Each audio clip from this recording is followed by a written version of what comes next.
quelles sont les constituants vivants du sol? On utilise l'appareil de Berlez. On place une portion de sol dans un étonnoir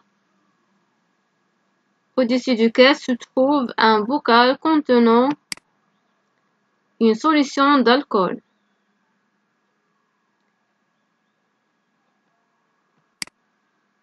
Et on éclaire le sol pendant une nuit avant l'observation.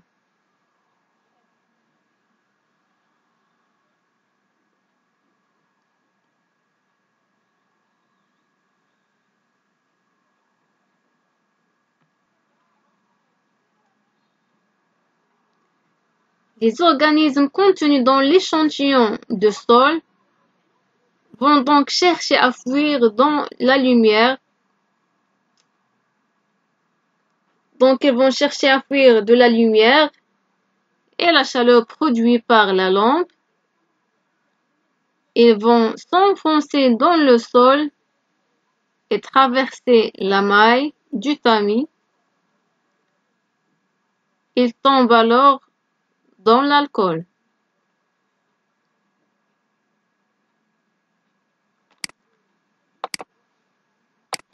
Ensuite, on observe la microfaune extrait du sol grâce à la loupe binoculaire. Cette loupe est constituée de l'oculaire, l'objectif et la platine.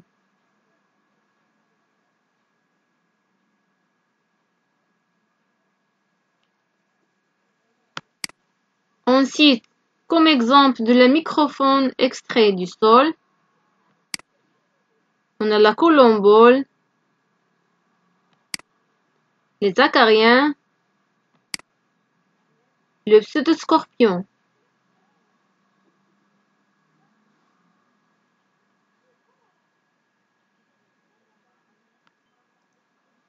من أجل التعرف على الكائنات الدقيقة الموجودة في التربة نستعمل جهاز بيرليز.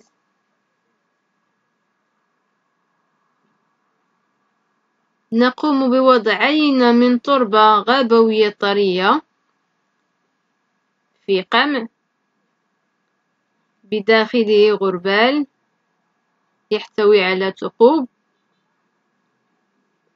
وبالأسفل يوجد محلول أو إناء يوجد به محلول الكحول. نقوم بعد ذلك بتسليط الضوء على هذه التربة من الأعلى بواسطة مصباح كهربائي، وفي الأخير نقوم باستخلاص هذه الكائنات من الإناء ثم نقوم بملاحظتها بواسطة المكبر الزوجي. كانت هذه بعض الأمثلة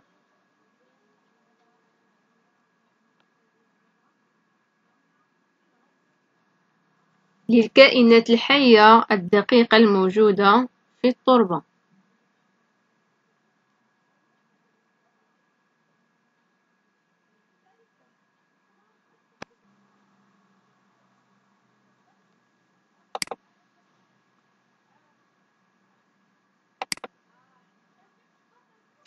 Maintenant, on va étudier la structure des êtres vivants.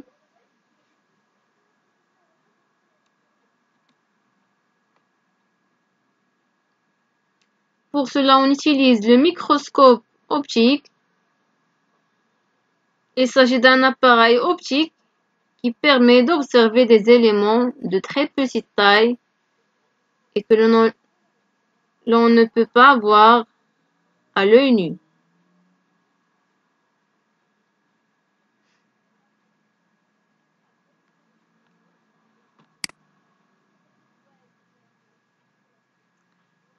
Alors, comment on réalise une préparation microscopique?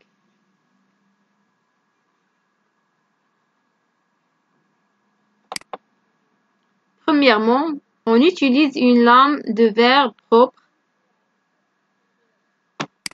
Ensuite, on place l'échantillon au centre de la lame.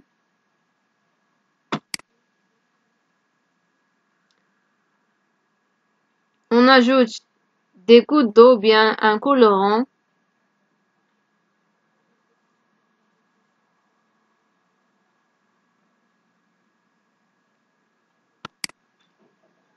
Et on dépose une lamelle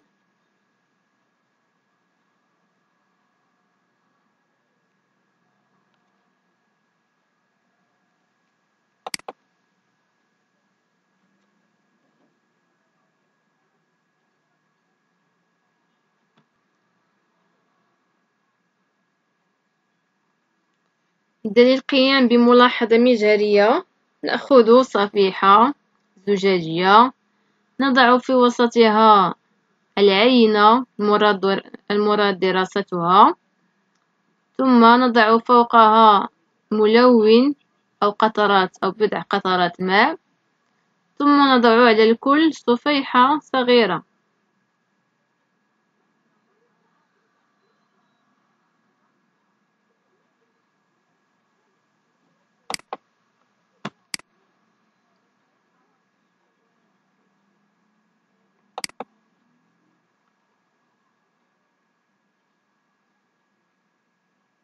Maintenant, on va observer la cellule animale.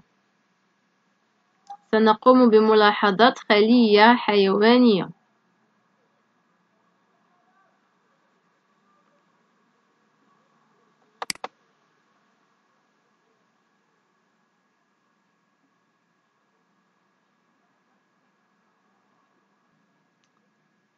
On passe à la préparation microscopique de l'épithélium buccal humain.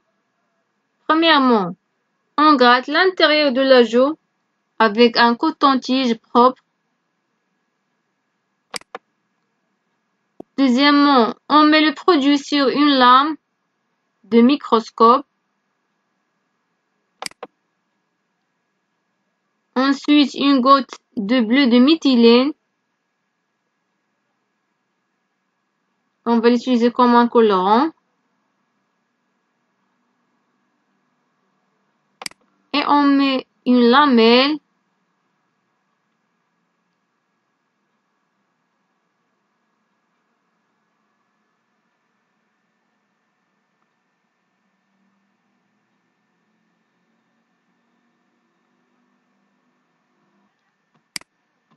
et on met cette préparation en microscope optique.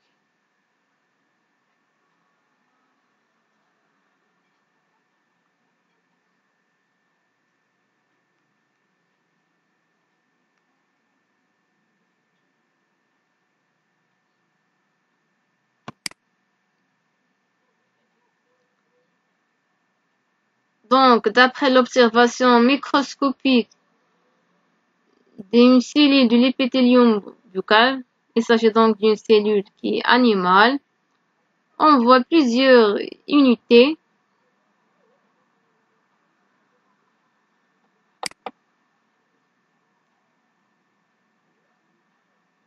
Chaque unité elle est constituée d'un membrane plasmique, cytoplasmique, un noyau et un cytoplasme. Donc on fait un petit dessin d'une cellule animale. Donc on dessine le contour ou bien le membrane plasmique et ensuite le noyau.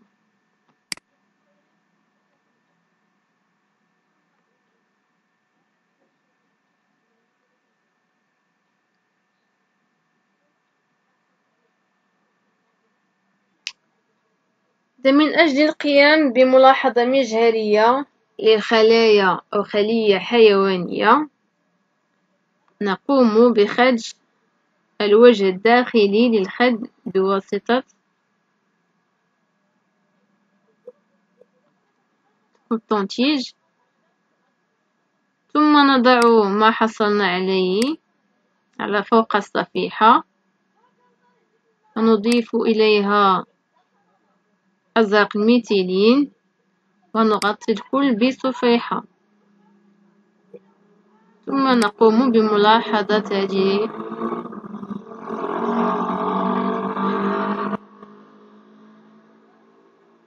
هذه العينة بواسطة مجهر ضوئي، فنلاحظ وجود عدة بنيات، فهي عبارة عن خلايا حيوانية، كل خلية تتكون من غشاء سيتوبلازمي، من نواة ومن سيتوبلازم. نقوم برسم هذه الخلية الحيوانية.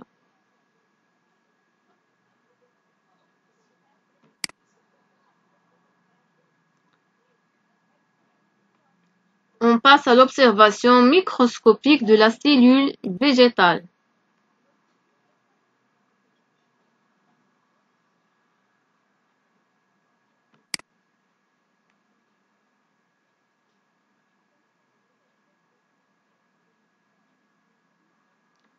Pour observer une cellule végétale, on fait une préparation de l'épiderme d'oignon.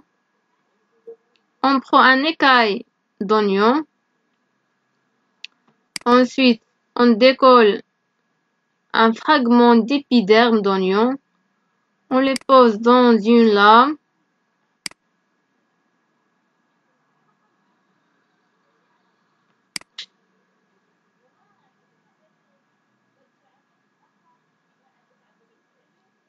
On met un colorant, puis une lamelle.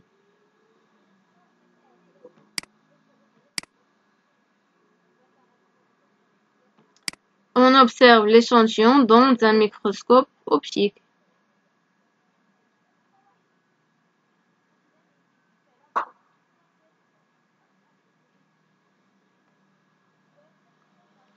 إذا من أجل التعرف على مكونات الخلايا أو الخلية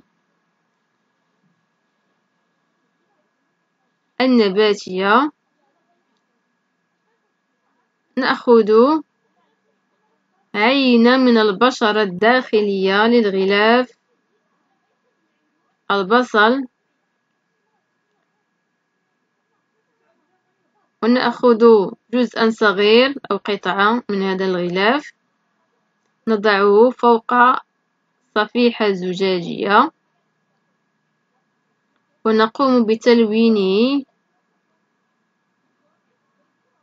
بالأحمر ونغطي الكل بصفيحة، ثم نقوم بالملاحظة بواسطة المجهر الضوئي.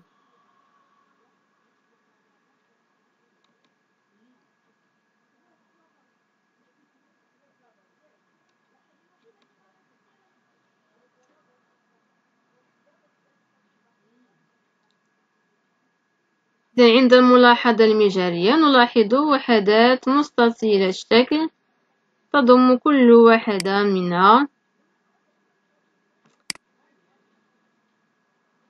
غشاء سيتوبلازمي، سيتوبلازم، جدار سيلولوزي، والنواة. Donc, une cellule végétale, il est constitué d'un membrane plasmique, un paroi cellulaire, un noyau et un cytoplasme.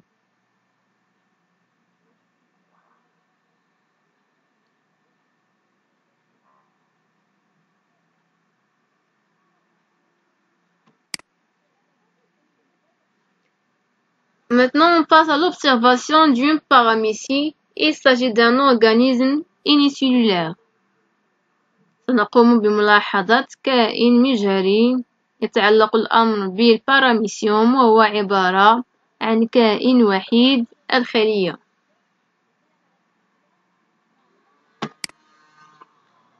Donc cette photo montre une observation microscopique d'une paramécie.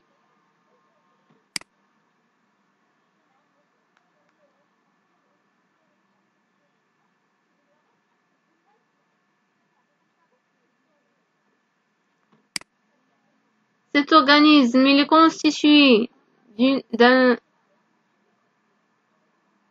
seule cellule.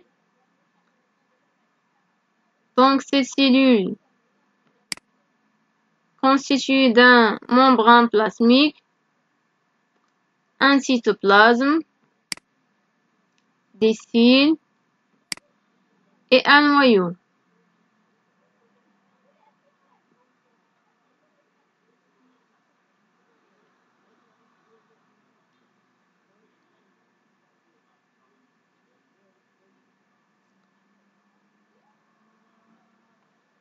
باراميسيوم هو عبارة عن كائن وحيد الخلية، أي يتكون من خلية واحدة، فهو كائن مجهري يتحرك بواسطة أهداب.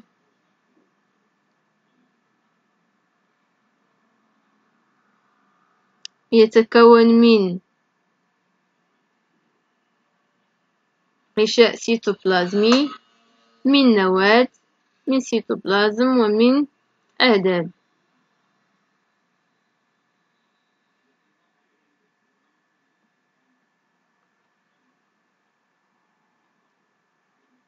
إذا الكائنات الحية تنقسم إلى كائنات وحيدة الخلية كمثال هذا الكائن أي باراميسيوم، ومن كائنات متعددة الخلايا أي تتكون من عدة خلايا.